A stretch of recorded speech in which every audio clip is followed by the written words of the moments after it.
Uko tayari? Uko tayari kufurahi pamoja na mimi? Mungu akubariki sana. Andika kitu kinaitwa vita vya kiroho. Andika. Andika vita vya kiroho. Andika hivyo. Au spiritual warfare. Andika na Mungu akubariki sana kama unaandika. Kwa wale ambao ni wanafunzi wanaoandika.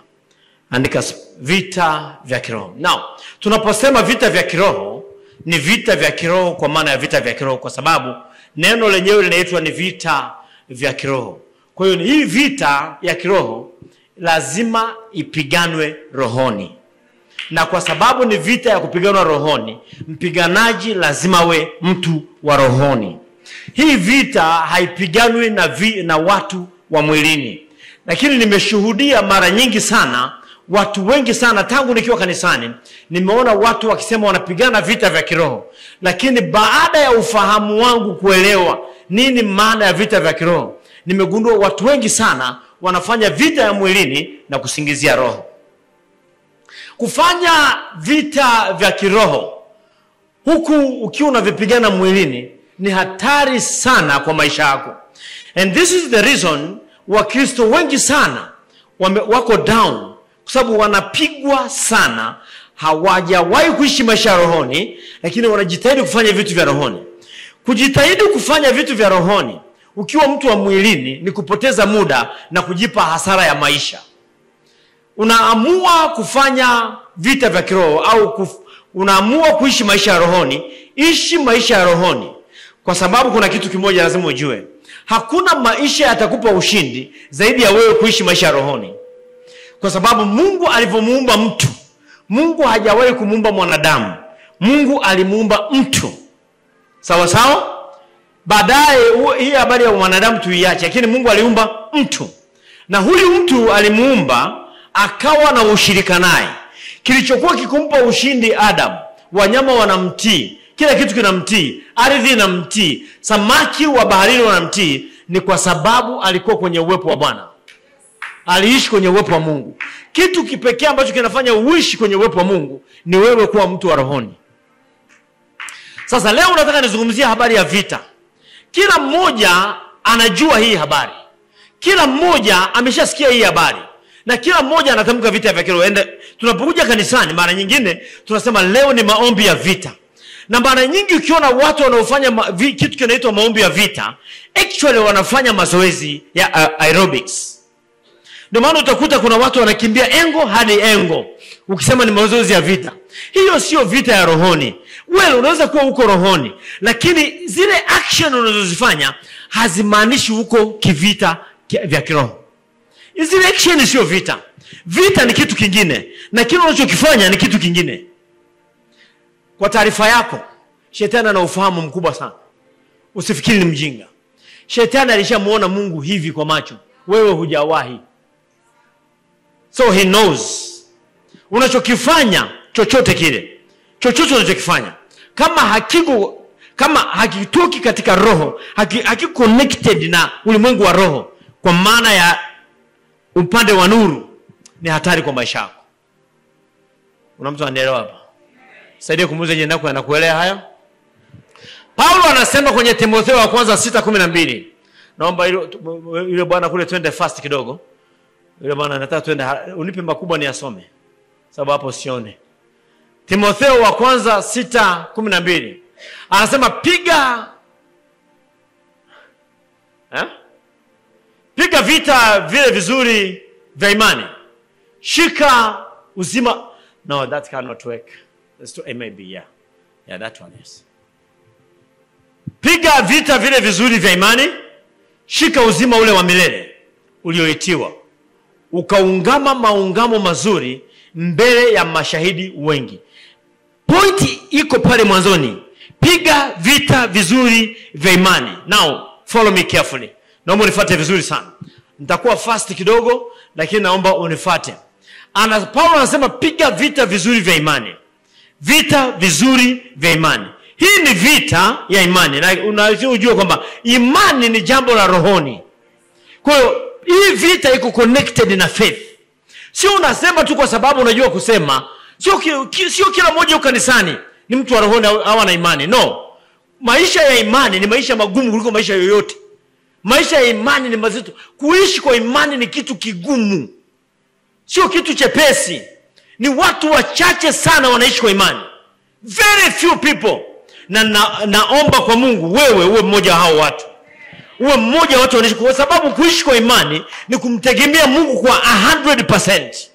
No matter how dangerous the situation is, mimi nasimama na Mungu. Kuishi kwa imani maana haina tofauti na kuishi rohoni. Kuishi kwa imani ni kuishi kwa kile ambacho Mungu amesema. Kuna watu wengi sana wanatafasiri imani kwamba ninamwamini Mungu kwa gari mwaka huu. Hiyo sio imani. Hiyo ni mipango yako. Imani lazima itokane na kile ambacho Mungu amesema. Mungu hajasema uwe na gari mwaka huu. How can you say you believe? Nasema na mtu hapa. Kama nitaenda haraka, pastor atakuja kuweka sawa. Sawa? Najua yeye ana catch vizuri. Atakuja kuweka sawa.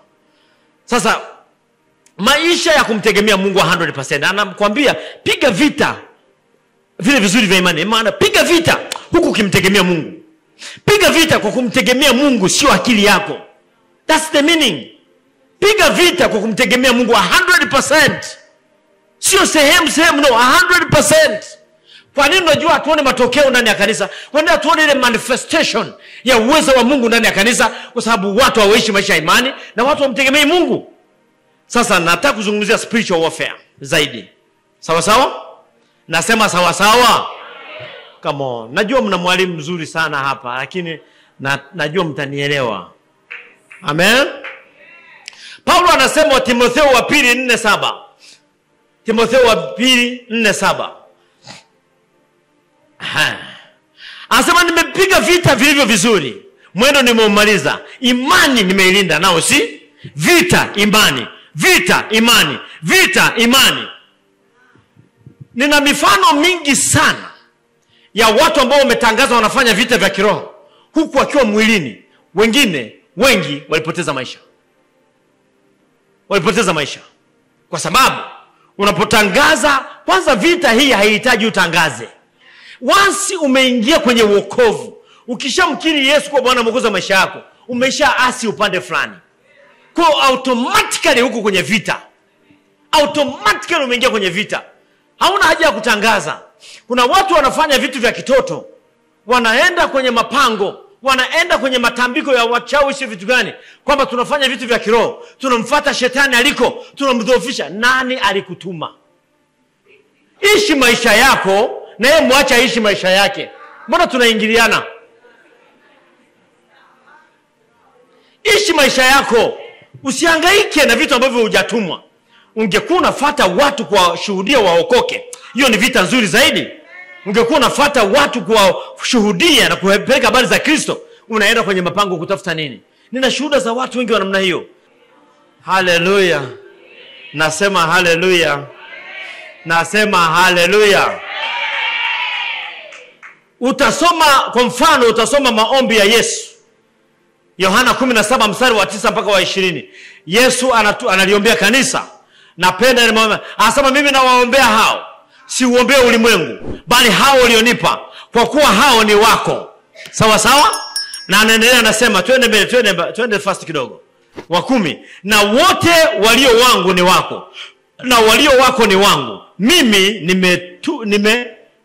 nimetukuzwa ndani yao. Sawa sawa? Anasema wala mimi simo tena ulimwenguni, lakini hao wamo ulimwenguni. Mimi naja kwako Baba mtakatifu, kwa jina lako ulilonipa uwalinde hawa, ili wawe na umoja kama sisi tulivyo. You see? Na utaenda mpaka mstari wa 20. Utasoma kwa wakati wako, utaona maombi ya Yesu. Lakini hapo mbele kidogo kuna kitu amesema. Anasema nimewapa neno lako ulilonipa. The only thing ambacho Mungu alimpa Yesu atuletee ni neno lake. Mungu hakumpa Yesu kitu kingine chochote atuletee duniani. Neno lake tu. Zingine mbwembwe. Hivi vingine vyote ni mbwembwe. Ndio maana huwa nawaambia watu, hakuna mtu ambaye ni nabii mzuri wa maisha yako kuliko wewe mwenyewe. If you can't prophesy for your own life, wewe ni mjinga. Inabidi wewe ndio utabirie maisha yako. Wewe ndio unayajua maisha yako. Don't wait for a stranger kuleta vitu vigeni kwenye maisha yako. Prophesy for your own life first. Mtu mwingine akija kama akiwa right kwenye profesi yake, aongezee tu. Nasema na mtu. Nasema na mtu. Hallelujah. Nasema hallelujah. Sasa tunapozungumzia vita vya kiroho, nataka muelewe kwamba kuna vita aina mbili kuu. Naenda fast sana, naenda vitu vingi sana viruka kwa sababu ya muda. Lakini najaribu kupick vitu muhimu zaidi. Kuna aina mbili tu za vita kuu za vita vya kiroho. Najua watu wengi sana wanapotangaza vita vya kiroho wanapambana na shetani. Haujatumwa hiyo kazi. Na wale sio vita ya maana. Sio vita ya maana.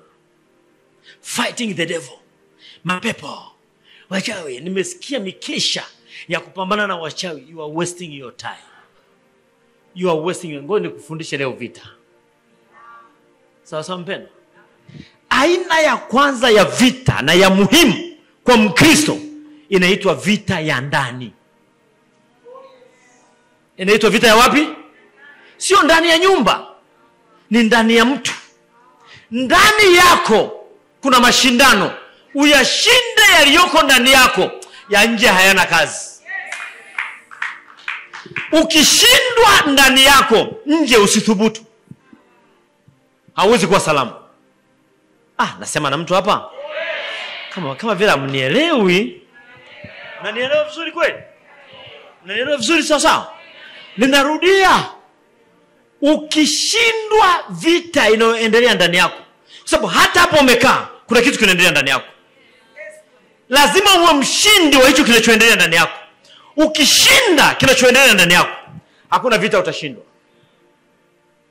Ukishindwa kushinda kinachoendelea ndani yako, usithubutu nje. Na kama hujapigana kwa ndani ukashinda, usithubutu kutoka nje. Wala usitafute shetani wala mchawi yeyote. Atakugaragaza tu. Hallelujah. Nasema hallelujah.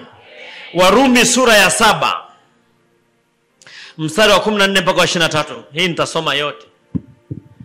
Kwa maana twajua ya kuwa torati asili yake ni rohoni, bali mimi ni mtu wa mwilini, nimeuzwa chini ya dhambi. Twende. Nimeuzwa chini ya dhambi. Maana sijui nifanyalo, kwa sababu lile nilipendalo silitendi, bali lile nilichukialo ndilo nilitendalo. Wako watu mnayo hapa? You find yourself kuna kitu ukipenda kitu unakirudia kila siku. Hiyo ndio vita. Hiyo ndio vita ya kupigana. Hiyo ndio vita ya kupigana. Unajikuta kuna tabia huitaki lakini inajidhihirisha kila siku ndani yako. Hutaki kusema uongo lakini ukitokea mbele za watu ulimi unapinda. Ukitaka kusema unafyatuka unaenda hivi. Kuna mtu mmoja kwenye Biblia anaitwa Balaam. Alienda kuilani Israeli. Mungu akawa anapinda ulimi wake. Akisimama anaiangalia Yerusalemu hivi. Anaiangalia Israeli hivi. Anasema amekodishwa huyu jamaa. Akilani na lanika. He was very powerful. Na anaanza anasema, Israeli ninakubariki. Yule jamaa anasema, wewe nimekupa pesa yangu laani. Unabariki? Anasema, ninataka kulani. Sio kwamba sitaki. Sikiliza. Ninasema sasa ninakubariki. Ndicho kinachotokea kwa watu wengi sana. Always mwanadamu yeyote hana maamuzi na maisha yake. Maisha yako yanaamuliwa na kinachotawala ndani yako. Kama mtawala aliyoko ndani yako ndio anaamua useme nini, ufanye nini, uwaze vipi. Hamjanielewa. Naelewa ninachokisema hapo? Who is your governor? Who is your driver? Nani dereva wa gari? Mimi na drive gari. Nikiamua gari niingize mtoni haina ujanja. Nitaiingiza tu. Gari haina direction bila mimi dereva. Sawa sawa. Na wewe ni gari, kuna dereva lazima uwe nasema na watu hapa. Wewe ni gari, dereva wako ni nani? Nani dereva ndani yako? Kwa unapoenda kupigana vita vya kiroho, Unavyotafuta mashetani huko nje, wakati unataabika ndani, unasaidia kitu gani? Unaleta nini kwenye maisha yako? Tuendelee mbele. Anasema lakini kama nikilitenda lile nisilolipenda, na ikiri ile sheria ya kuwa ni njema. Twende. Anasema basi sasa, si mimi nafsi yangu ninayetenda hilo, bali ni ile dhambi ikaayo ndani yangu. Ule utawala, anazungumzia ule utawala wa uasi ambao bado uko ndani yako. Sawa sawa? Anasema kwa maana najua ya kuwa ndani yangu, yani ndani ya mwili wangu, haikai neno jema. Kwa kuwa kutaka nataka, bali kutenda neno jema sipati. Kutaka nataka, bali kutenda lililo jema sipati. Mara ngapi umejuta baada ya kutenda usilolitaka? Na kuna wakati mwingine unajaipiza kabisa, kwa jina la Yesu sirudi jambo hili, silitaki, na wewe shetani nakwambia unikome.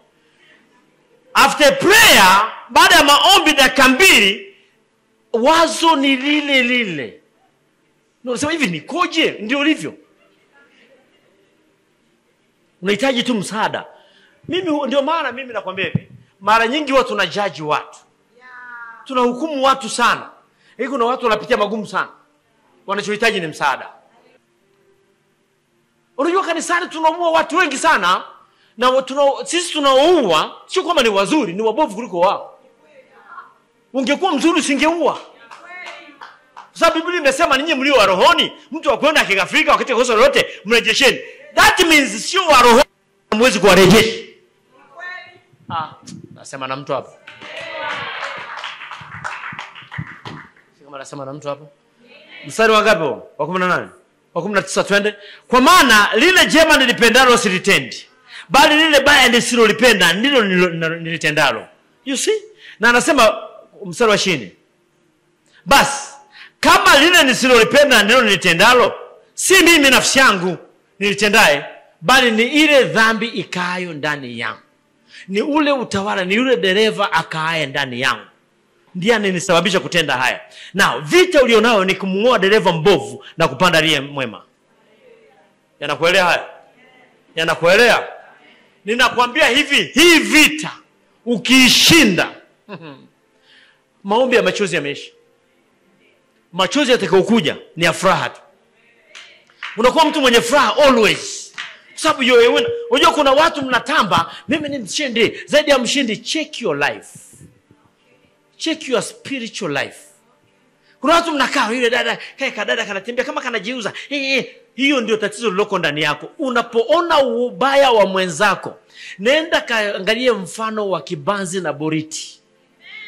Mtu anaposema wewe mwenye boriti, unawezaje mwenye boriti kwenye jicho, unaonaje kibanzi? Maana yake, mnajua boriti? Boriti ni lijiti likubwa, kwa huku Iringa ni rahisi kuijua. Wale wapasua ambao wanajua boriti ni ile lijiti ambalo wakipasua ubao ukiachana kidogo wanalishindilia katikati usishikane tena. Inaitwa boriti. Sasa lile limesimama kwenye jicho. Kibanzi ni sawdust, maana yake vumbi la mbao. Mwenzako karukiwa tu na vumbi kwenye jicho. Wewe lile lijiti kama hili limesimama kwenye jicho. Eti unaona kibanzi. Wewe una akili sawa sawa? Hiyo ni unajua maana yake nini? Kwamba mtu anayeona makosa ya wengine sana ni kwa sababu ya dhambi kubwa alizonazo yeye.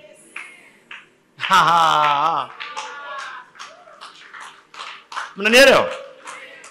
Sasa ukishinda hiyo vita ndani yako, wewe sio mtu wa kawaida. Sasa hapo si hata nikiishia hapo ni sawa tu. Hata yani hiyo nikiishia hapo tu mmeshavuka. Ukishika hiyo tu tayari. Nakwambia ukweli. Tatizo mnasema hujamaliza, utafikiri unajua nilichokiandika huko.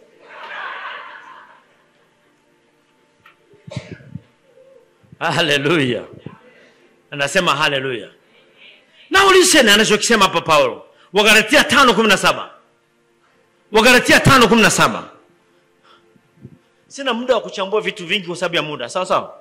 Anasema kwa sababu mwili hutamani ukishindana na roho, na roho hushindana na mwili, kwa maana hizi zimepingana hata hamwezi kufanya mnayotaka. Umeona mashindano hayo? Hiyo ndio vita ya ndani. Mwili unatamani, unashindana na roho. Na roho inashindana na mwili. Anasema hamwezi kufanya mnayotaka. Mpaka siku mmoja akiwa mshindi, huyo ndo anatawala. Na ushindi unampa wewe.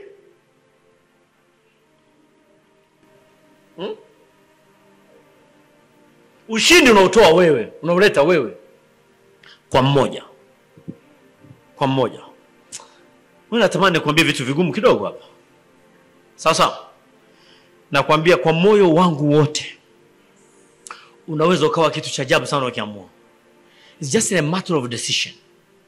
Unaweza ukaamua ukawa kitu cha tofauti kabisa. Ukajitofautisha na watu wengine. Nakwambia ni ukweli. Mimi tuliwahi kutoka kanisani. Tukaanzisha timu ya uinjilisti. Tunakwenda tunarudi. Tukaenda kuhubiri sehemu moja huko Arusha inaitwa Karangai, msitu wa Mbogo, kuelekea Mererani.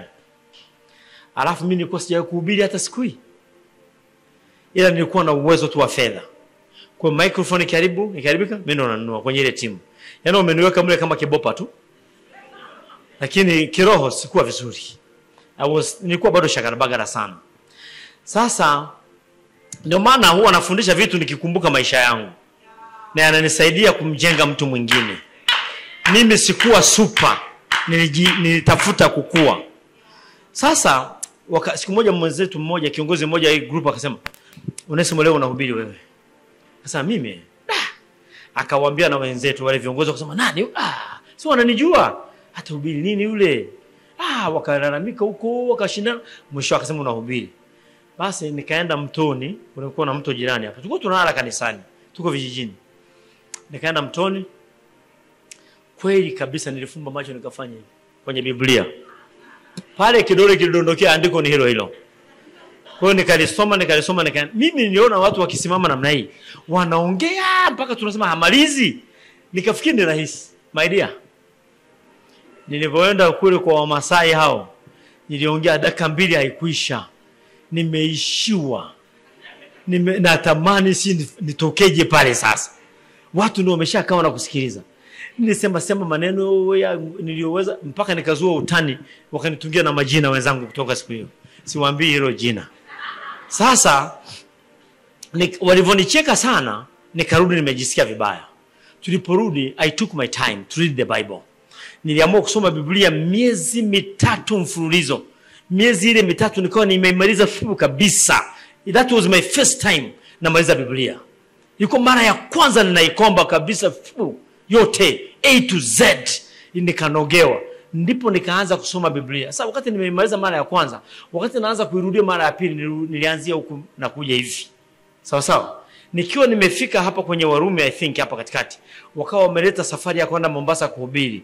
Wakaja kuomba, kunaambia watu tuna safari Mombasa, tunahitaji pesa. Sasa that time tulikuwa tunahitaji kama 400,000 kwa safari yetu ya kwenda Mombasa, kusafirisha na vyombo na kila kitu. Na hawana hela. Mimi am the one to give the money. Wakaja ofisini kwangu, nilikuwa na pharmacy pale Kariakoo. Wakaja kwenye pharmacy yangu, nilikuwa na ofisi yangu ya clearing and forwarding. Nilikuwa na group of companies, you know. Si mnanielewa?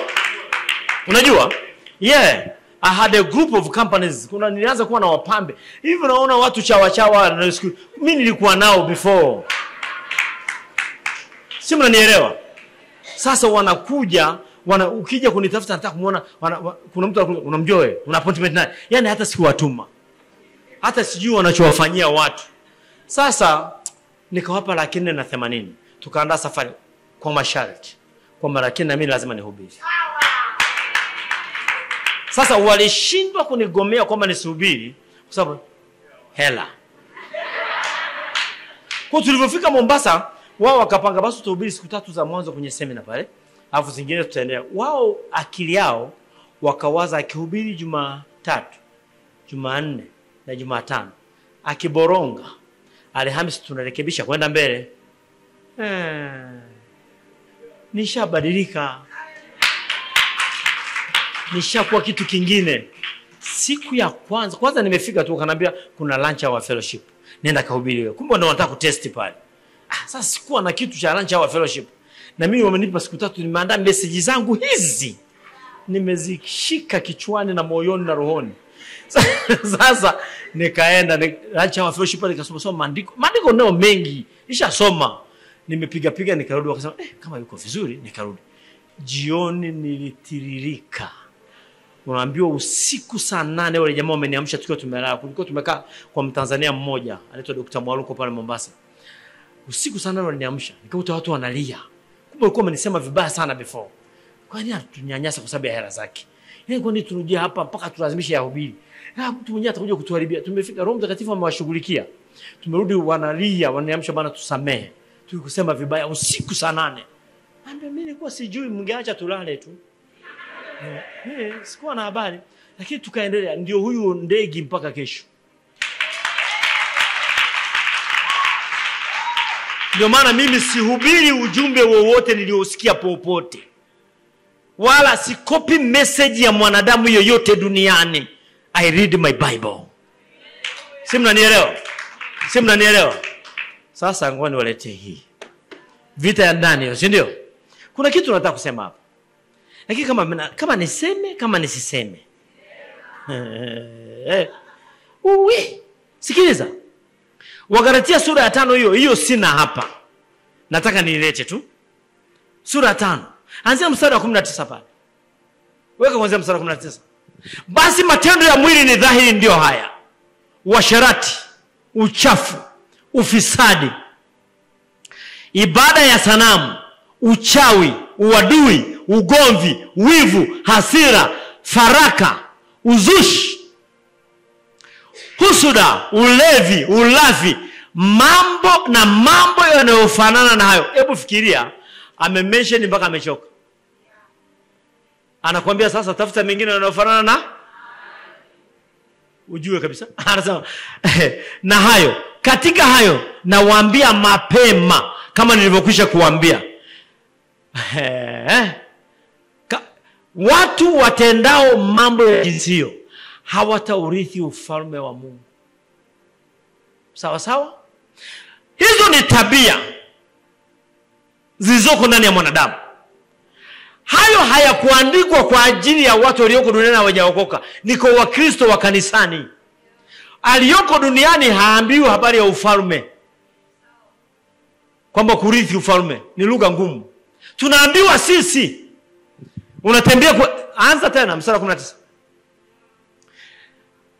Basi matendo ya mwili ndani, kama unatembea kwenye uasherati. Sasa unajua kwanza kuna vitu lazima uelewe. Kuna vitu kama uchafu, sina muda wa kufafanua kimoja baada ya kingine. You get time of fafanulia please. Lakini soma hiyo orodha yote. Ukifika mpaka mwisho, jipime humo na vingapi. Unaweza kujikuta umekomba vyote. Sawa sawa? Sikuhukumu wala sikulaumu. Unaweza kujikuta umekomba vingapi? Lakini uzuri uko kwenye safari. Hauko nje ya safari. Uko kwenye track. Wewe kuja hapa tayari ni hatua umeenda. Sasa anza kufanyia kazi. Hii ndio vita tulio nayo. Ndio maana anasema, hebu nirudisha mstari wa 16 pale. Mstari wa 16 hapo. Rudisha. Mtasoma kote hapo. Basi anasema nendeni kwa Roho, wala mtatimiza kamwe tamaa za mwili. Ndio anakuja ile ya 17. Kwa sababu mwili utamani ukishindana na nini? Na roho kushindana na nini? Na wala mwezi kufanya mtakayo. Si mnanielewa? Ndio maana tunamhitaji Roho Mtakatifu. Hakuna ushindi wa vita bila Roho Mtakatifu. Mungu atusaidie sana Lakini Mungu ni mwaminifu. Kwa kuna watu mnagaragazwa, mnafikiri, unajua anavyosema hamtarithi ufalme wa mbinguni au ufalme wa Mungu, hamaanishi hutaenda mbinguni. Kurithi ufalme na kwenda mbinguni ni vitu viwili tofauti. Sawa sawa? Come on, yanakuelewa haya lakini? Kurithi ufalme ni ile package ya wokovu uliostahili kupewa. Yaani wokovu umeconsist vitu vingi sana. Afya njema, uchumi mzuri, familia, kuna vitu haviendeki kwenye maisha yako. Unajua kwa mfano ile Zaburi ya kwanza watu wanavyoisoma, kila anachoshika kitafanikiwa. Anza mstari wa kwanza. Mstari wa kwanza unakupa kanuni ya kushika visiharibike. Kuna watu hata mkishika mayai yanaoza instantly. na umeokoka. Kwa nini unafanya kazi sana na unavuna kidogo sana? Inatakiwa wewe ni kugusa tu vinatiririka. Sikiliza, watu wengi sana wana affiliate vitu na wokovu. Wanalinganisha vitu na wokovu. Jamani, ngoja niwaambie kitu kimoja kabla siendelee na hii vita.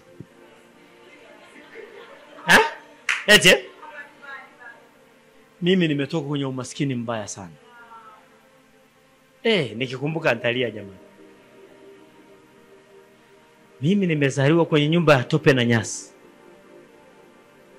Sikuvaa kiatu primary yote. Kiatu. Ndio maana mimi napenda viatu. Kwa kweli napenda viatu. Na ninavaa kiatu upati. Na I'm telling you the truth. Ni hasira. Sikiliza. Nisikilizeni, nasema kwa uchungu kidogo. Chukieni umaskini. Chukieni umaskini. Wewe niwaambia, haya maisha nawafundisha hapa, nimekuja kwenye huu mstari makusudi. Hivi vitu vinazuia baraka wa Mungu kwenye maisha yako. Unapofanya vitu kama hivi ambavyo Mungu amesema wafanyao mambo kama hayo hawaurithi ufalme wa mbinguni. Maana yake nini? Kile ulikusudiwa na Mungu hupata. Mtoto favorite kwa Mungu ni yule ambaye anafanya mapenzi ya baba. Unaacha kufanya mapenzi ya baba, hauwezi kupata zile baraka za baba. Ndio maana mtoto wangu nilimfukuza nyumbani kwangu. This is what happens kwa Wakristo. Mnapojivuruka kwenye mambo ya kipumbavu haya, yanaondoa vitu vingi sana kwenye maisha yenu. Kwani wewe unaweza kuacha kwani usipofanya ngono hauwezi kuishi? Usipofanya uzinzi huwezi kuishi kweli? Ukiacha uongo, ukiacha roho mbaya, kwani mnakuwa wachawi sasa? Uchawi sio mizizi, ni roho. Uchawi ni roho. Mtu yeyote mwenye roho mbaya mwingine asifanikiwe, huu ni uchawi. Mtu ukisambaza maneno mabaya from here to here ni uchawi, uzushi. Why?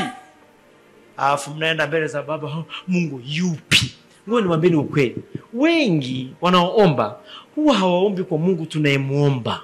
Huwa wanabwabwaja, Mungu asikii. Ndio maana hajawahi kusema chochote. Mungu angesikia ujinga huo na moyo huo ulionao, angeisha kung'oa meno manne ya mbele. Si mnanielewa?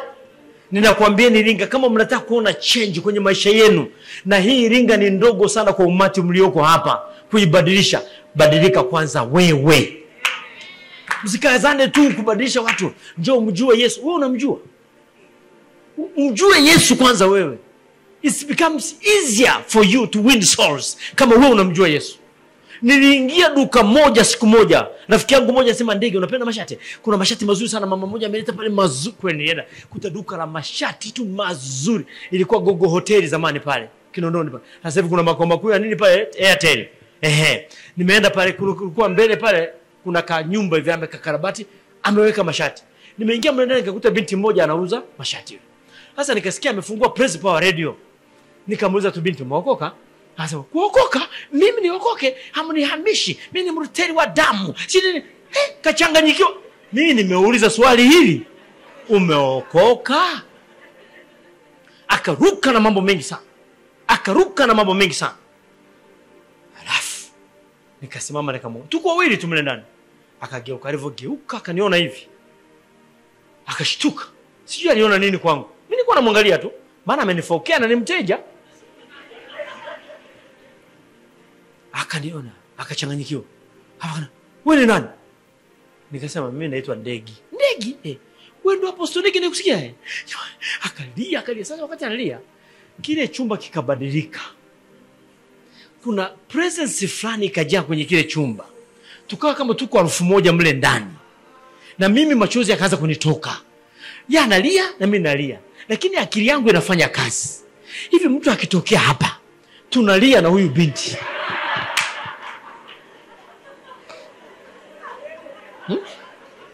No, pata picha. Si mnanielewa? Mimi na huyu binti wote tunalia hapa ndani. Atawaza nini? Eti mamangu, ungetokea. Ungeniwaziaje mamangu? Mambo mazito. Sasa yule binti nikamwambia, inuka. Akainuka. Akanishika mkono. Nikamwambia, Yesu anakupenda. Akasema, nataka kuokoka. yeye mwenyewe. Nikamuongoza sala ya toba. Amekuwa kanisani, ameolewa, mtumishi mzuri mpaka leo.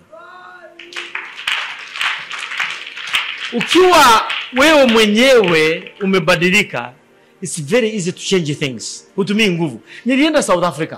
Nilikuwa nahubiri kwenye kongamano South Africa. Wakati hiyo nikamwambia dereva anipeleke supermarket. Tumeenda supermarket, kuna vitu tumenunua. Tumemaliza, wakati tunatoka kwenye kulipa pale mlangoni, moyo wangu ukampenda mama mmoja. Nikavutiwa sana kwenda kwake. Nikahama line nikaenda huko. Nilipohama line kwenda huko, tuliposogea wanyuma wote wakaondoka. Wote wakaondoka kwenye line, wakajaza line zingine, huku nikabaki peke yangu. Nikafika pale nikamwambia, unamjua Yesu? Akaniangalia. Yeah, I go to church. Nikasema that's not what I mean. Umeokoka? Akasema hapana. Nikasema unamhitaji Mungu? Akasema I know. Unahitaji Mungu na Mungu anakupenda. Yote ulionayo Mungu anataka kusolve mambo yako. Alianza kulia pale pale. Alianza kulia pale pale. Huko ameona. Sasa yule driver anambia, papa, you know, people are coming to pray. Akasema no one is coming. No, because sababu hamna mtu. Watu wanahama wanaenda kule. Mama hapa. Sikumuongoza sala toba pale, nikampa contact za huyu. Mpaka leo yuko kanisani pale South Africa. Easy. Lakini angalia mnavyoenda kushuhudia watu. Haleluya. Unamjua Yesu, Yesu anakupenda. Uache dhambi, uje kwa Yesu. Unamwambiaje mtu aache dhambi aje kwa Yesu? Nani mwenye uwezo wa kuacha dhambi? Hakuna mwanadamu mwenye uwezo wa kuacha dhambi hata tokea duniani. Tunawezeshwa kuacha dhambi. Tunakuja kwa Yesu alafu anatuwezesha. Huwezi kuacha afu kaja. Unaachiaje? Nani anakuwezesha? Kwa nguvu ipi ulionao? Dhambi ina nguvu wewe. Dhambi ina power. Acheni mchezo nyinyi. Vita unatakiwa kufanya ndio hii ya kuondoa hizi kokoro. Hizi tabia za kijinga ndani yako. Na njia pekee hii hapa.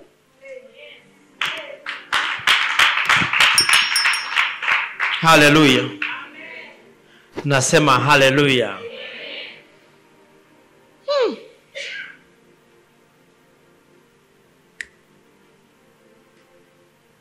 Njia pekee hii hapa.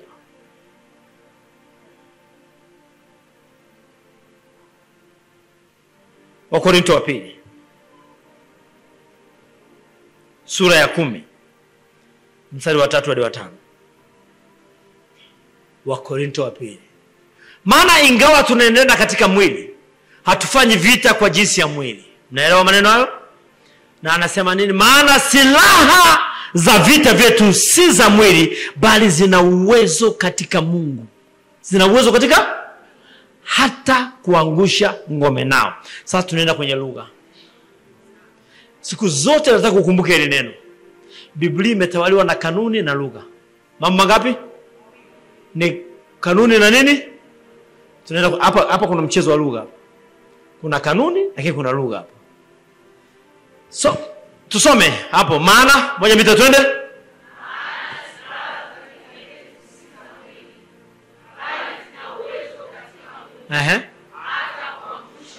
Kwa silaha za vita vyetu zina uwezo katika nani? Ni njia pekee ya neno la Mungu na maisha yako kuangusha silaha. Lazima ureplace kila kitu na kweli ya Mungu. Kila kitu kiwe replaced na kweli ya Mungu. Nao here kuna kitu nataka nikuonyeshe. Maana silaha za vita vyetu si za mwili, bali zina uwezo katika Mungu hata kuangusha ngome. Sasa angalia hilo neno hata. Maana yake silaha hizi zina uwezo wa kuangusha vitu vyote, hata ngome. Maana yake ngome ndio kitu kigumu kuliko vyote. Ndio maana hiyo lugha imetumika hata. Maana yake ngome ndio kitu kigumu zaidi kuangushwa. Lakini silaha zetu tulizonazo katika Mungu zina uwezo wa kuangusha hata nini? Hata ngome. Sasa nataka nikuonyeshe hizo ngome ni kitu gani. Ngome sio kitu cha mchezo. Ngome sio kitu cha nini? Kwa mfano, kabla hatujaenda mbele, acha hilo andiko likae hapo. Ngoja kusogelee. Nataka nikuulize swali. Utanyosha mkono Yesu alizaliwa wapi?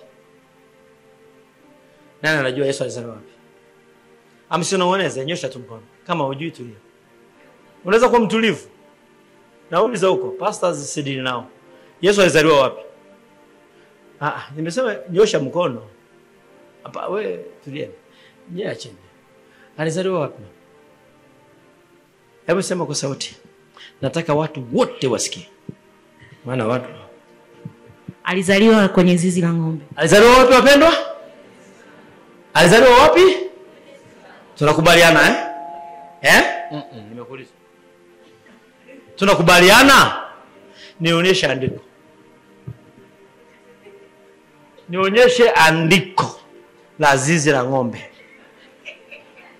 Kama ukilipata andiko la zizi la ng'ombe, nakupa $1,000,000 hapa. Ukisema Yesu alizaliwa kwenye zizi la ng'ombe ukanipa andiko, nakupa $1,000,000.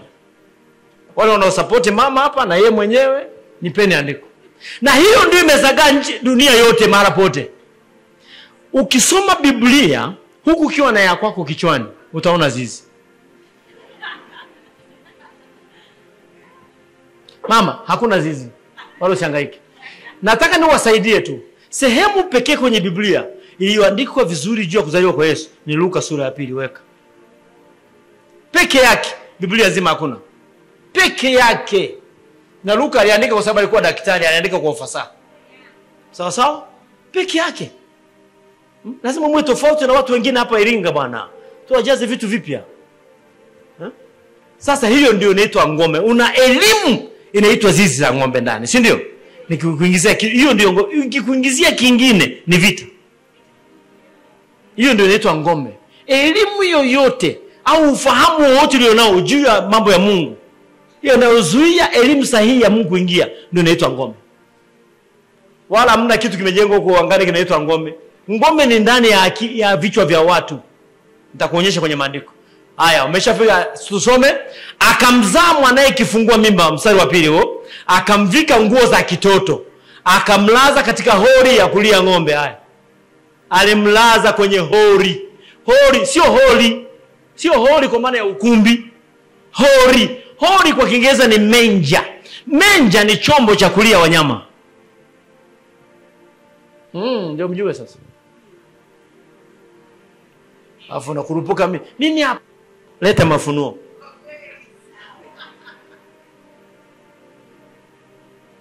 Si mnanielewa? Mnaona hiyo kitu? Kaangalie kwenye Biblia ya Kiingereza, unayo New King James Version. Weka. Watu waone kama wanafikiri nasema uongo hapa. And she brought forth her firstborn son and wrapped him in swaddling clothes, nguo za kitoto zile, and laid him in a manger, because there was no room for them in the inn. Kwenye nyumba ya wageni. Inn, hiyo ni nyumba ya wageni. INN. Sio ni kama guest house. Si mmenielewa? Si mlikuwa na ibada ya Kiingereza hapa asubuhi? Mnaongeaga kipi sasa? Nilimwambia pasta, kwa nini usiniambia mimi nisikize Kiingereza cha Iringa?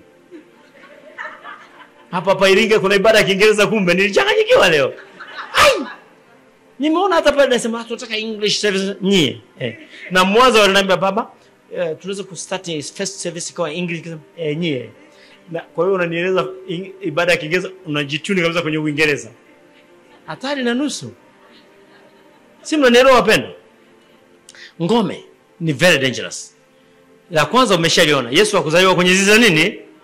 Palipozaliwa Yesu hapakutajwa na Biblia. Somewhere around the house. Labda kwenye pembeni hapo, lakini angalia Biblia inaanza kuweza akamzaa mtoto wake, akamuogesha, akamvalisha nguo, ndio akamlaza. Ile hori ya ng'ombe imekuja baada ya mambo mengi. Kumuogesha, kumvalisha nguo na nini? Kwa hiyo hakumzalia pale. Alafu kwenye menja huwezi kuzaliwa. Mimi menja naijua. Kwa hiyo tulikuwa tunatumia kuwalishia wanyama. Hata wale wanaofuga ng'ombe wanajua. Pale ambapo unawekea chakula cha ng'ombe wanakula. Hiyo ndio menja. Si mnanielewa? Yes. Haya, swali lingine. Hapa nataka kucheza na ngome. Kwanza nataka muelewe maana ya ngome. Muone ilivyo mchezo. Okay, Samson alifanya dhambi gani? Nyosha mkono. Wote tunajua habari ya Samson, si ndio? Nyosha mkono. Nyosha, usiogope, ile unayoijua, nyosha. Yeye wote msome Biblia. Msiogope. Hamna mashindano hapa. Nyosha tuone. Samson alifanya dhambi gani? Hakufanya dhambi. Ndio nataka kujua ipi. Nyosha.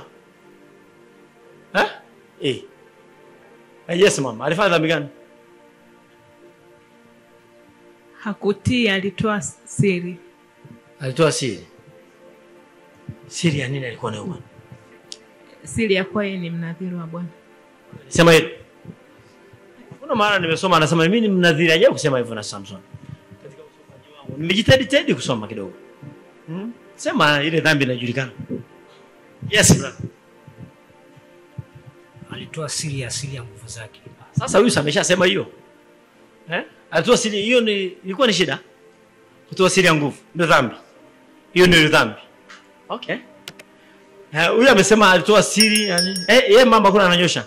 Anti mama kule, unasemaje? Alimpenda Delila. Kwa kumpenda mtu kuna ubaya jamaa. Sawa, akamdanganya. Mwingine? Yes, dog. Alikiuka manini? Ambayo ni yapi? Makubaliano yapi? Ever. Sema alizini. Okay. Sasa nataka alizini, si ndio? Tukubaliane alizini, si ndio? Na hapa nataka kufundisha kitu, ndio maana natafuta hii kitu. You are my people, unajua? Sasa unaweza kunionyesha alizini wapi? Hii ndio dhambi inayosemwa, si ndio?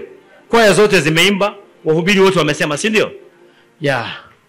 Ndio maana kuna kamsemo kanasema stand out of the crowd. Jitofautishe na watu. Kuwa watofauti. Watu wazungumze, lakini ukisimama ujue this man is different.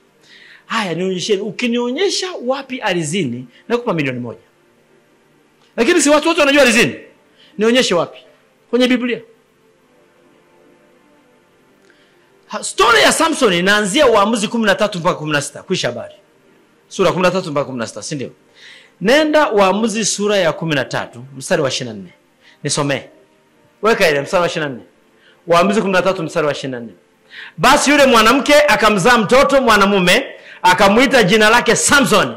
Mtoto huyo akakuwa, Bwana akambarikia. Bwana akafanya nini? Mzinzi. Twende mbele.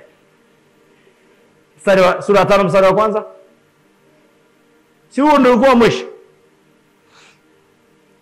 Hiyo mstari wa 25 Roho ya Bwana ikaanza kumtaharakisha katika mahane Dani, katikati ya Sora na Eshtaoli. Roho ya nani hiyo? Bwana huyu ni yupi? Si ni Mungu? Atukubaliane kwanza. Roho ya Bwana ikaanza kufanya. Biblia ikimtaja Bwana inamtaja Bwana yupi kwani? Kumbuka ni Mungu, si ndio? Kwa roho ya Mungu ikaanza kumtaharakisha. Kutaharakisha maana yake kumwendesha, kumpelekesha. Kwa ina maana hakuwa na maamuzi na maisha yake. Nimekwambia you need a driver. Unahitaji nini? Kwa hiyo ina maana chochote alichokifanya Samson ni roho wa Mungu alikifanya. Na sio Samson. And there was a reason. Twende mbele. Twende hapo. Twende hapo. Mstari wa sura 5 hapo inafuata. Nafikiri mstari wa kwanza. Sura 14 mstari wa kwanza. Sura 14 mstari wa kwanza, twende. Ndio mtajua maana kusoma Biblia na shule ni nini. Twende. Anasema Samson akateremkia Timna, akaona mwanamke huko Timna, mmoja wapo wa binti za Wafilisti. Yeye alikuwa Mfilisti. Alikuwa Mwebrania, Myahudi, si ndio? Lakini akaona binti za nani? Wafilisti. Mstari wa pili. Twende sasa. Kisha akapanda akamwambia baba yake na mama yake. Akasema, nimemwona mwanamke huko Timna, mmoja wapo wa binti za Wafilisti. Basi mnipatie nimuoe. Mzinzi huyo. Mnaona maneno yanavyoenda? Anazini hapo Twende. Uzinzi huo mnauona wapi? Nyimbo? Unaona? Uzinzi huo mnauona. Someni Biblia na macho yaliyonyoka, msitie makengeza. Twende mstari wa 3. Ndipo baba yake na mama yake wakamwambia, je, hapana mwanamke hata mmoja katika ndugu zako au katika jamaa zangu zote hata uende kumuoa mwanamke kwa hao Wafilisti wasiotahiriwa? Sasa Samson akamwambia baba yake, mnipatie huyo, kwa maana amenipendeza sana. Macho yameshaenda, macho yameona, moyo umefanya nini?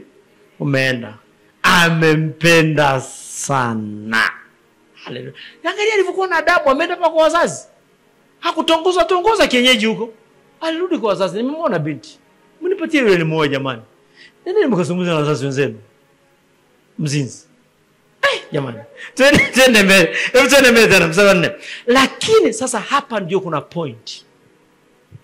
Lakini baba yake na mama yake hawakujua ya kuwa jambo hili ni la Bwana. Ni la nani? Kumbe ni mzinzi. Nani mzinzi hapa? Mungu, Samson? Tuamue pamoja. Ni kesi ya pamoja hii.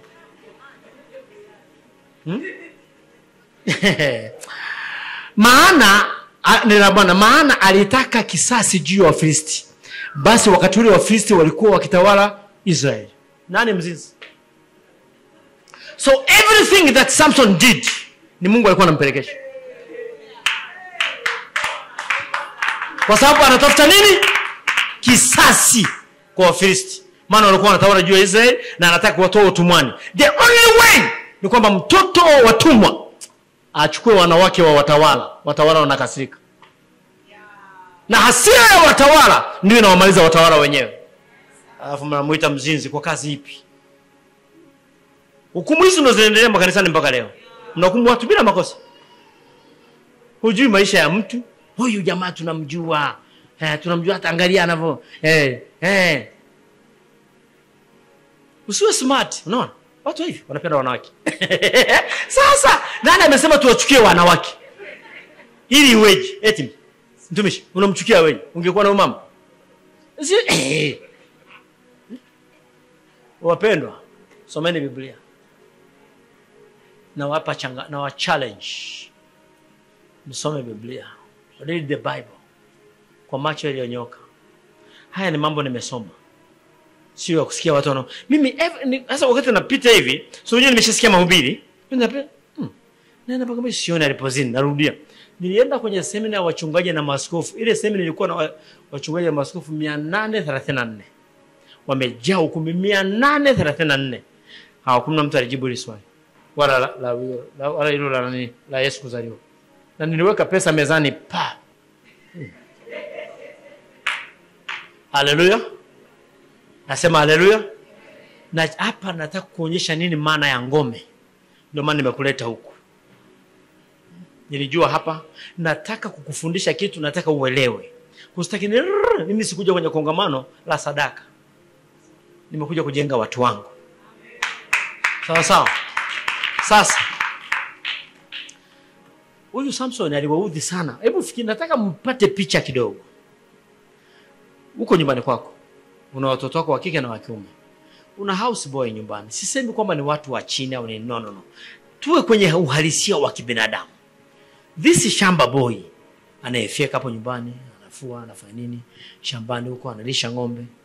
Wewe na binti yako pale umemsomesha, amaliza university, yuko pale nyumbani. Suddenly anakuja, baba nimepata mchumba. Hivi binti yako unampenda? Anasema yuko huyu. Unajua unapata mshtuko kidogo Tu kiukweli kabisa unashtuka. Ni nani? Ni fulani. Fulani yuko. Huyu hapa nyumbani. Ndio? Nataka nioe. Unajua unapata mshtuko. Na mara nyingi huwa haifanye kazi, wazee wanachanganyikiwa pale. Anaambia no. Haiwezekani. No, vipi? Ndio mambo yameshaenda haya. Sasa ndivyo ilivyokuwa kwa Wafilisti. Kwamba hawa Waisraeli tunawatawala, mtoto wao mtumwa ndio anachukua wanawake kwetu. Haiwezekani. Ukienda sura ya 16 pale mstari wa kwanza, Biblia inasema akaingia kwa kahaba ndani ya Filisti. Akaingia Ufilisti ndani kwa kahaba.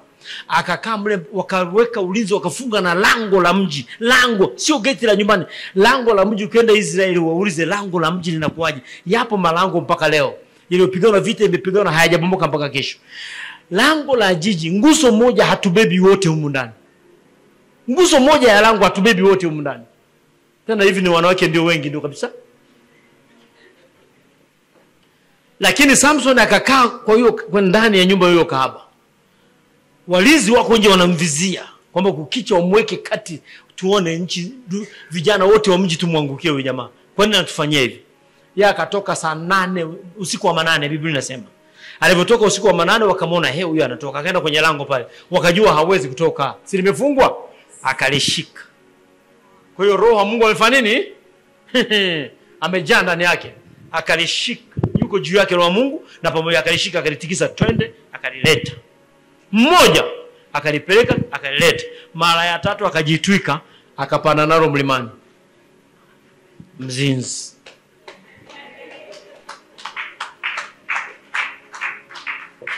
Ndio maana nawaambia natamani hata siku 5 hapa. Kuna kitu kiko ndani yangu kwa ajili yako, lakini kitakuja. Sema amen. Muda umeisha? Dakika zimeisha? Muda umeisha. Muda umeisha na sijamaliza. Huwa siandiki notes, lakini angalia maandiko yalivyo mengi. Huwa sina notes mimi. Hizi hapa. Ndio nilikuwa naandika haraka usiku. Usiku naandika maandiko mengi sana. Hebu fungua pamoja na mimi Yakobo sura ya kwanza mstari wa 13 na 14. Yakobo sura ya kwanza mstari wa 13 mpaka 14. Vita vya kiroho anzia ndani. Anzia wapi? Kwanza tumalizie andiko letu lile. No. Wakorintho wa pili nilikuwa sijamaliza. Lengo langu lilikuwa kwanza ngome pale, si ndio? Nimalizie kwanza yule. Wakorintho wa pili 10 mstari wa 3 mpaka 5. Anasema hivi, sikiliza.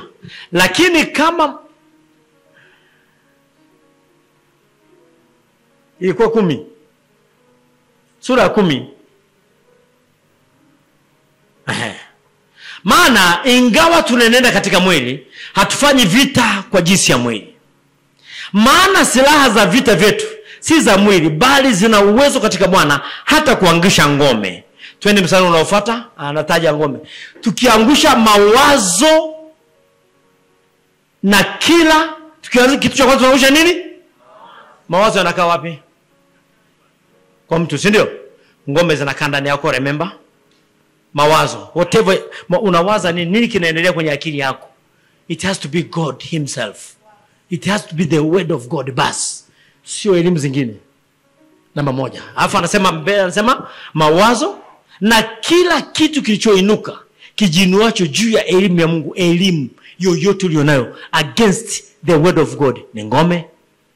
Sawa sawa? Tunaanaenda anasema kinyume na elimu ya Mungu na kuteka nyara kila fikra. Fikra zinakaa wapi?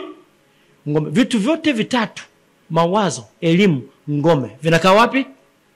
Come on, tuzungumze, mmechoka? Vinakaa wapi? Ndani ya mtu. Na hicho ndio kinasababishwa kanisa lisivuke. Sababu una vitu vyako tayari. Umeshasikia, umekuwa kwenye dini yako, kuna kitu kinaitwa Sunday school, kimesha kujaza.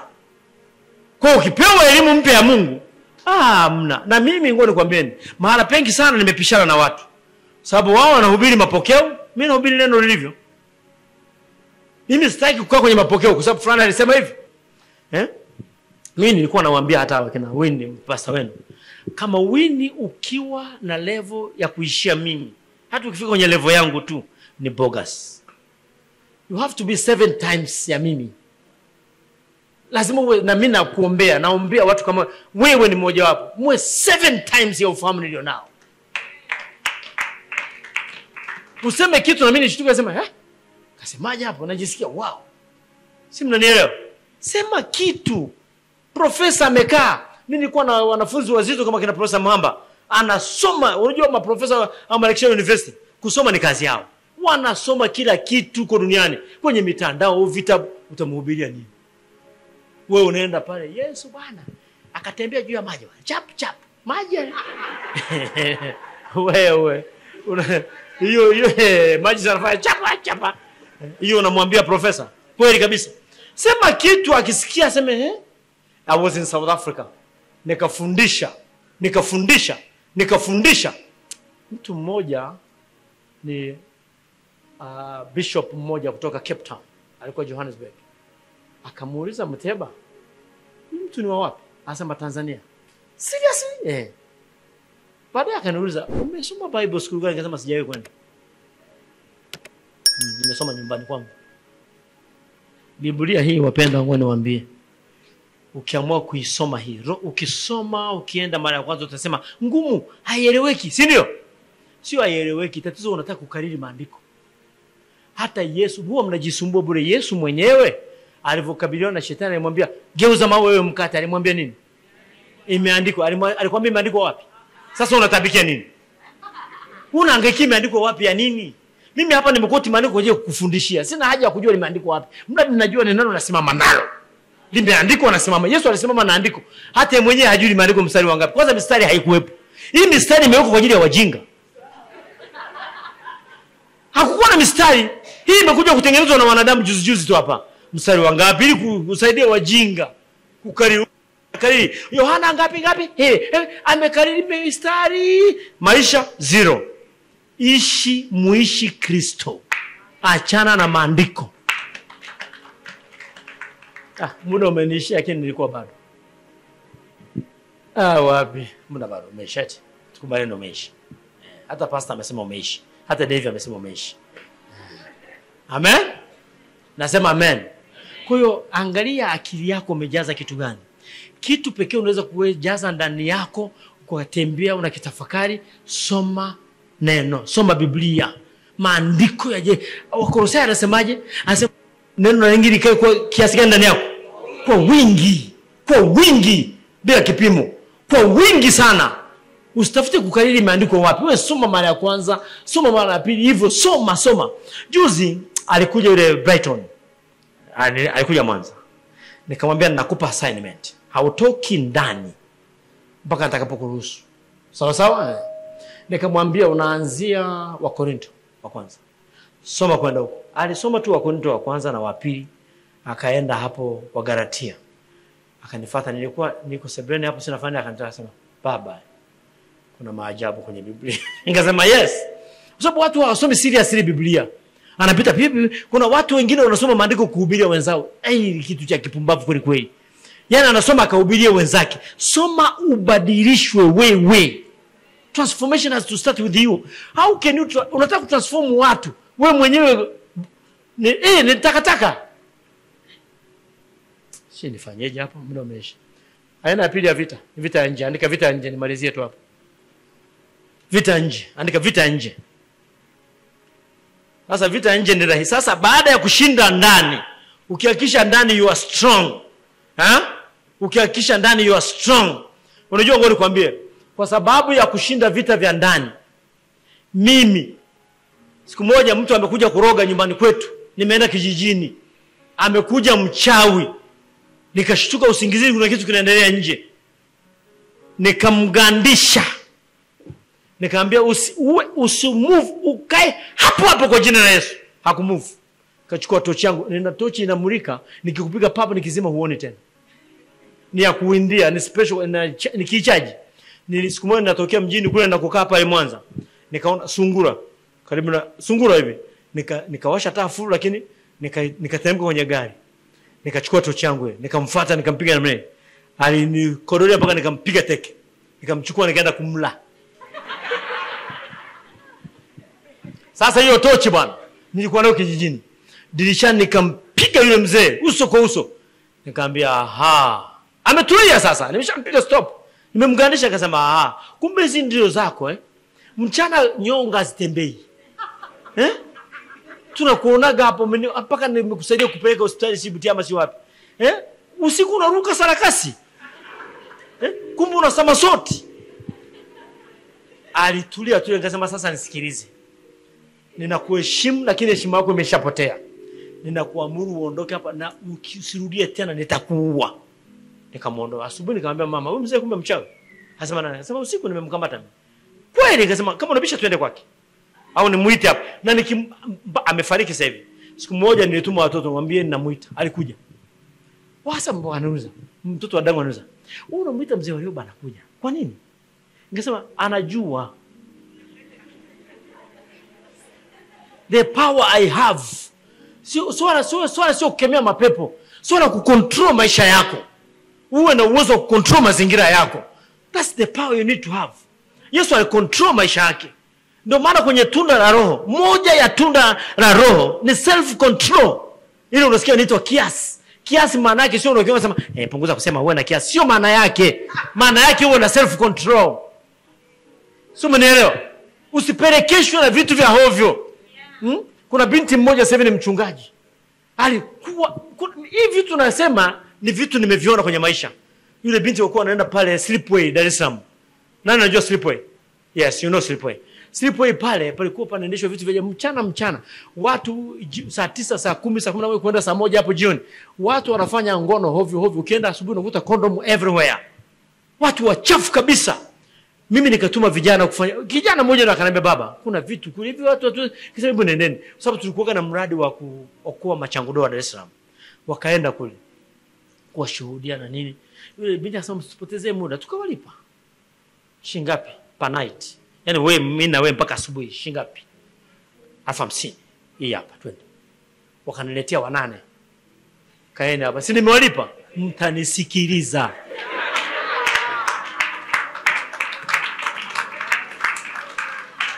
Huyo binti huyo sasa hivi ni pastor.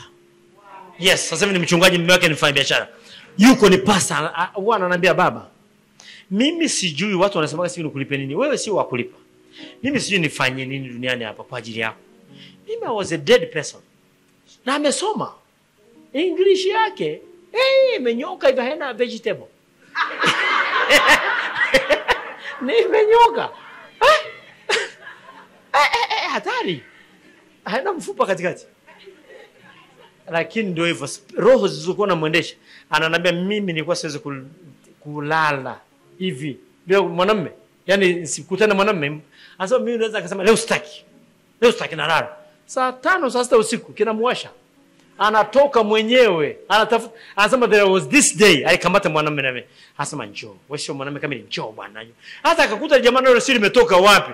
Anasema nililala mwanamume ambaye sijui ametoka wapi, ayukoje without any protection. Alafu anasema after 3 months nikapima nikakuta niko mzima. Nisema Mungu anaishi. Sababu simjui mtu. These are spirits. Na hizo roho usitegemee kuombewa. Pambana kuingiza Yesu ndani yako kupitia neno la Mungu. Utakuwa chombo cha ajabu cha kutisha duniani. Vita ya nje ni rahisi. Ngoja nisome mara moja tuondoke. Na malizia tena, hata siendi mbali. Kwanza nimeshachoka. Haleluya. Hata mimi nimeshachoka. Haleluya. Wa Efeso 6 mstari wa 12. Efeso 6 mstari wa 12. Anasema kwa maana kushindana kwetu sisi si juu ya damu na nyama, bali ni juu ya falme. Sema falme. Na mamlaka, juu ya wakuu wa giza hili, juu ya majeshi ya pepo wabaya katika ulimwengu wa roho. Na yenyewe ni katika ulimwengu wa nini? Wa roho. Lakini lazima uwe empowered na nguvu zitokazo kwa Baba. Kama Yesu alimtegemea Baba, wewe ni nani? Usiende kichwa. Sasa zoezi mnaloliacha Iringa kuanzia leo ni watu kujilisha na kujijaza na uwepo wa Mungu kupitia neno la Kristo. Nitakuja muda sio mrefu tuweze kumalizia hii kitu na vitu vingine vya kuapa. Sawa sawa? Kwa hii ya mapepo wabaya sio kuagiza, ni watu wadogo sana ukiwa umeshinda ndani. Nakwambia ni watu wadogo sana. Hawa wachawi, mimi mchawi huwa simzungumzii. Katika watu wanyonge kwangu wa kwanza mchawi. Kama yupo ajitokeze anywhere, auone kazi. Hawezi mimi nakwambia, mimi sirogwi. Nakwambia sirogwi. Mchawi kitu kidogo kijinga. Vitu vijinga vile vinatembea uchi usiku. Yaani mimi nibabaishwa na kama mtu ambaye kanaendeshwa. Sikiliza. There is this they call maagent wa shetani, si ndio? Njoo. Unakuwa na wasichana wazuri kama wa kanisani, wanajipamba, kavaa kikuku pale. Kwa nini amvai kikuku? Kavaa kikuku, kavaa kicheni chake, kavaa mrembo kajitokeza. Hawa ndio wanatumiwa na Kristo. Kama anatumiwa na shetani, yeye ni agent wa shetani. Very good. Namwambia karibu sana. Na mimi ni agent wa Yesu. Now let's draw a line and meet somewhere. Wewe mwakilishe bwana wako na mimi na bwana wangu. You have your master, I have my master. Let's show each other whose master is more powerful. Sio baada ya kubabashana kanisani maajenti, kemea maajenti tunawakemea nini? Let them come. Mimi hata sikemea yake nasema mimi hautanisikia hata siku moja nikiomba na mkemea pepo. Hata siku moja wa shetani. Hata siku moja. Mwombe kwa Baba kwa jina la Yesu. Shetani tunakukemea. Wa nini? I don't waste my time. Ngoja niulize kitu kimoja. Niulize kitu kimoja. Unajua, niwaambie ni ukweli. Hii habari ya kwenda kupigana na mapepo na mashetani ni sawa sawa na jeshi lipigane na raia. Nakwambia ni ukweli. Hamjitambui tu. Sisi ni very powerful. Aya, sisi sio wa kawaida. Mtu mwenye Yesu ndani is an army. Bwana, jeshi lijipange hapo na mizinga na mabunduki. Alafu na sisi leo tumetoka na marungu yetu. Tuna mapanga njoni. Hivi kuna akili hapo?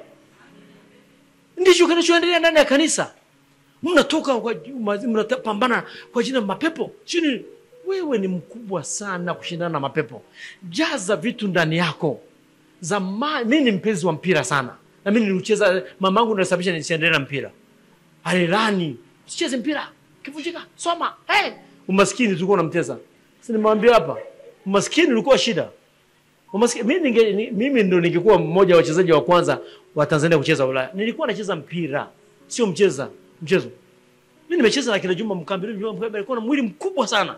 Yaani tukimkaba, wewe ukimkaba, wewe una kazi. Ukimgonga unaanguka. Ana limwili anafanya, akifanya hivyo unaenda. Sasa ndivyo tulivyo. Wewe sio mtu wa kushindana na shetani. Jaza vitu ndani. Usiangalie umri wako, usiangalie elimu yako, usiangalie umbo lako. Devi, kuwa hatari tu. Kuna wajinga wanatangaza, tuna maombi hatari. Maombi hayawezi kuwa hatari. Wewe ndio unatakiwa uwe hatari. Hakuna maombi hatari. Wewe ndio hatari. Yaani wewe ni hatari kuliko hatari yenyewe. Asi mnanielewa hapa sawa? Ninakaa kule pembeni ya mji kidogo na wasukuma wangu wale. Nimejenga kanyumba kangu pale nakaa. Sasa kuna watu wanasema nzengo, wana nzengo. Wasukuma Mungu hapa. Wana nzengo, wana mtaa. Sasa nikaenda kujiunga na nzengo. Unajua ukiishi na watu. Nikamwambia mimi na utani, nikamwambia kiutani lakini ya usiri. Nikamwambia sikiliza lakini msiniroge. Nasikia watu nyewe Wasukuma mnaroga wachawi. Mimi nawahurumia, mkiniroga mimi mtakufa.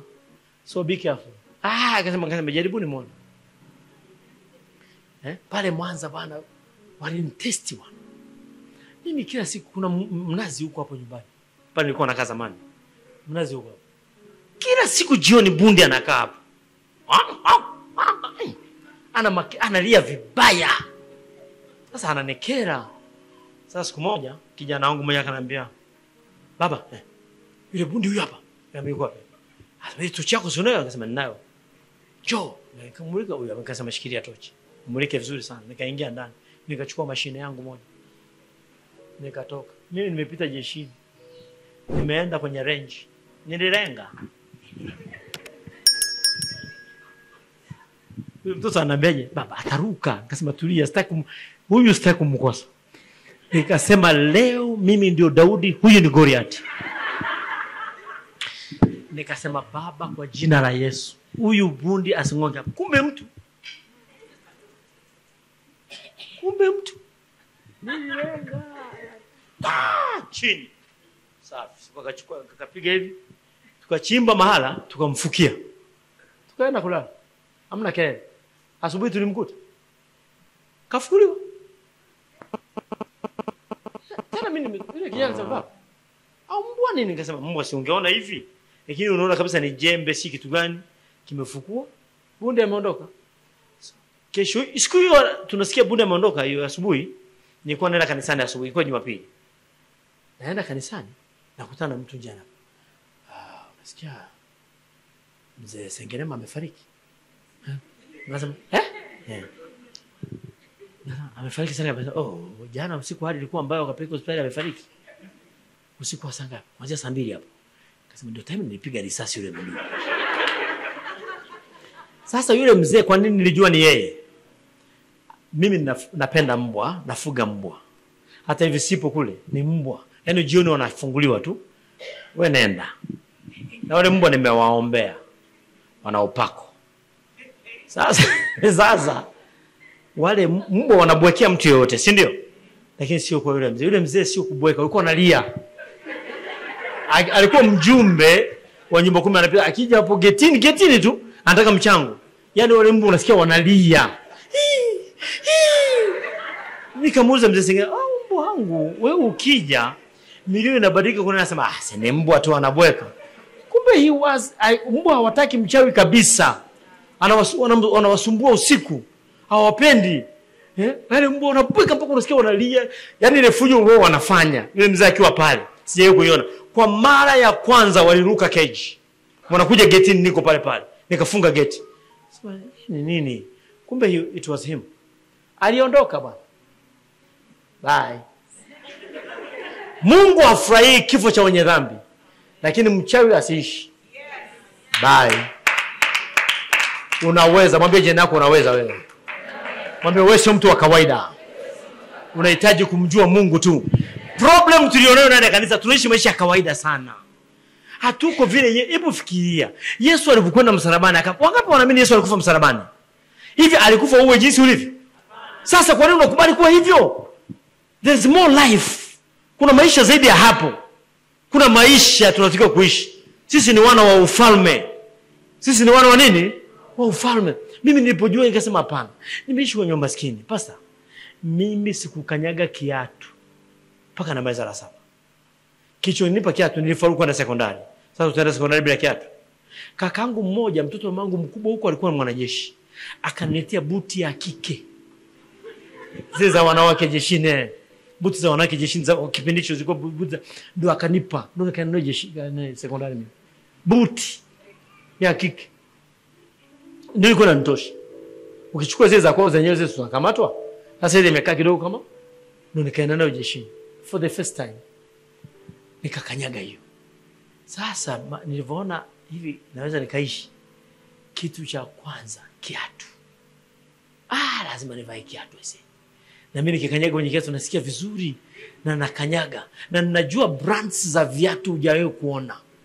Nazijua Najua kuna hii nimevaa na Maserati from Spain. Nina Moresh. Nina John Foster. Nina Jimmy Winston. Yes, those are the shoes. Wana wa Mungu tuishi kwenye anga zetu. Haleluya, haleluya. Sio watu wanapita wanatamani yani. Na watoto wetu hakika wanasema, ningeolewa na huyo. Ungekuwa na maisha usingemtamani. Wewe una choose. Ndio maana watoto sikia mabinti, tafuteni Mungu. Kweli na Mungu tengenezeni maisha yenu. Kijana aje, haleluya, asipokuja Bwana asifiwe. Haleluya.